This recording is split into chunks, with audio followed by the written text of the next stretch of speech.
ফরিদপুরের কানাইপুরে বাস পিকআপ সংঘর্ষে একই পরিবারের 4 জন সহ 14 জন নিহত হয়েছেন।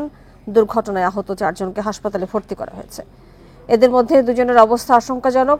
আলফাডাঙ্গা এবং গোয়ালমারী উপজেলার বিভিন্ন গ্রাম থেকে পিকআপ নিয়ে ত্রাণ নিতে জেলা সদরে যাচ্ছিলেন তারা। দুটি যানবাহনেরই বেপরোয়া গতির কারণেই এই দুর্ঘটনা বলে জানিয়েছে ফায়ার সার্ভিস। মঙ্গলবার সকালে ফরিদপুরের আলফাডাঙ্গা থেকে পিকআপে চড়ে সরকারি ত্রাণ নিতে জেলা কার্যালয়ে যাচ্ছিলেন নারী শিশুসহ 18 জন। পথে কানাইপুর এলাকায় মাগুরাগামী ইউনিক পরিবহনের একটি বাসের সঙ্গে পিকআপটির সংঘর্ষ হয়। এই রাস্তায় যে গর্ত না, এই আরাকার কারণে অ্যাক্সিডেন্টটা বেশি হয়।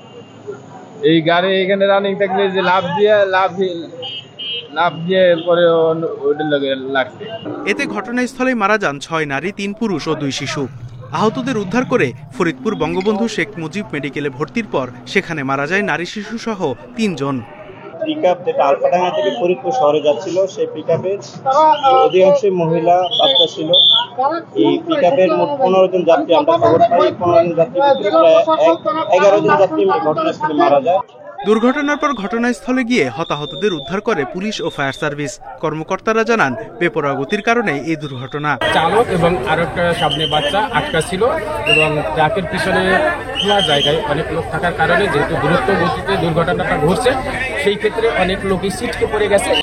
স্থানীয়দের অভিযোগ, রাস্তাটি খানাখন্দ ও ভাঙাচোরায় ভরা, যে কারণে পথটিতে চলতে প্রায় ঘটে দুর্ঘটনা।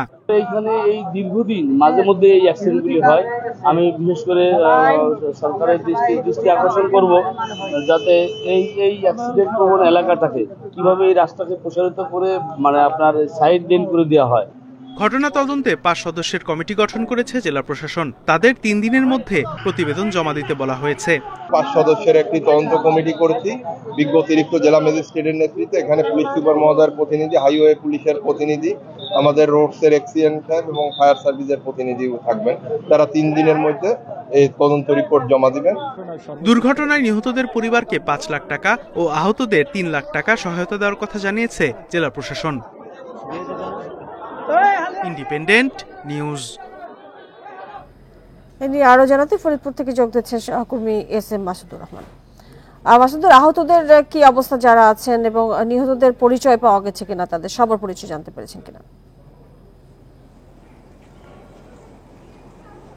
হ্যাঁ, দুর্ঘটনার পরেই উদ্ধার করে ফরিদপুর বঙ্গবন্ধু শেখ মুজিব মেডিকেল কলেজে আহতদেরকে আনা হয় এবং নিহত লাশও ফরিদপুরের এই হসপিটাল মর্গে আনা হয়। এরপরে মর্গের থেকেই সকলের পরিচয় নিশ্চিত হওয়ার পরে স্বজনদের কাছে লাশগুলো হস্তান্তর করা হয়।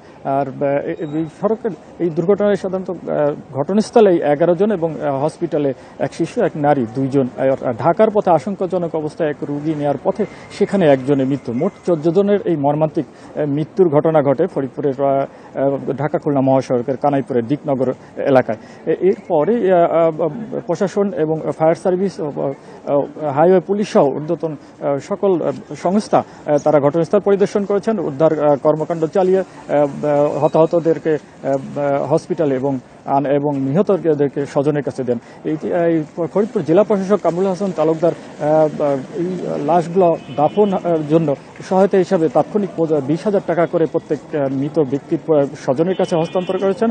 আর পরবর্তীতে তাদের ক্ষতিপূরণ বাবদ এই যে সড়কের প্রাণ ঝরার কারণে নিহতদেরকে 5 লক্ষ টাকা এবং আহতদেরকে 3 লক্ষ টাকা প্রদান করবে। আমরা জানতে পেরেছি ফরিদপুরের আলফাডাঙ্গা এবং গোয়ালমারী এই দুটি উপজেলার বেশ কিছু গ্রামের কিছু অসহায় মানুষ ত্রাণ সামগ্রী নেওয়ার জন্য ফরিদপুরের ত্রাণ ও দুর্যোগ মন্ত্রণালয়ের আঞ্চলিক যে কার্যালয়, সেখানে তারা পিকআপে করে আসছিলেন। সকালে আসার পথে বাস এবং পিকআপের সংঘর্ষে এই পিকআপের সকল যাত্রী এই হতাহতের ঘটনায় নিহত এবং আহত হয়। আহতরা ইতিমধ্যে আহত 4 জন ফরিদপুর বঙ্গবন্ধু মেডিকেল কলেজ হসপিটালে ভর্তি আছে। তারা চিকিৎসাধীন অবস্থায় আছে। চিকিৎসক বলেছেন তারা এখনো সংকটাপন্ন অবস্থায় আছে, তবে 2 জনের অবস্থা আশঙ্কাজনক এবং অন্যদের চিকিৎসাও চলছে।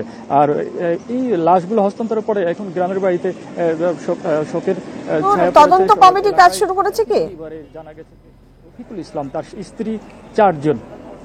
হ্যাঁ, ইতিমধ্যে তদন্ত কমিটি গঠন করা হয়েছে। সেই তদন্ত কমিটি সড়কে ঘটনাস্থল পরিদর্শন করেছেন।